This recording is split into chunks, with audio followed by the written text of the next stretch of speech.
पावसाळा संपला असून विधानसभा निवडणुकीची रणधुमाळी सुद्धा आता संपली आहे। आता प्रामुख्याने प्रश्न भेडसावत आहेत तो सिंधुदुर्गात काही राज्यमार्गांसह ग्रामीण भागातील अनेक रस्ते जे खड्डेमय झालेले आहेत त्याचा।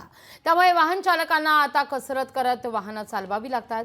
सार्वजनिक बांधकाम विभाग रस्ते तातडीने दुरुस्ती करता हाती घेण्याची मागणी जिल्ह्यातील जनतेकडून होते।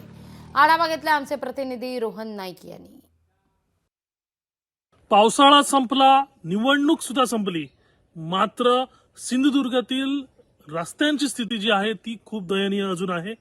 एकंदरीत आपण पाहू शकतो, मी आता आहे ग्रामीण भागातल्या कुडाळ शहरातून एका सरंबळ या गावी जाणाऱ्या रस्त्यावर। आपण पाहू शकता कशा प्रकारे खड्डेमय आहे। गणपती सणातही अशी स्थिती होती, त्यानंतर निवडणुकांची घोषणा झाली, निवडणुकाही संपल्या, मात्र सार्वजनिक बांधकाम विभाग असेल किंवा जिल्हा परिषदेचा बांधकाम विभाग असेल याकडे अजूनही दुर्लक्ष करतो हे स्पष्ट दिसतंय।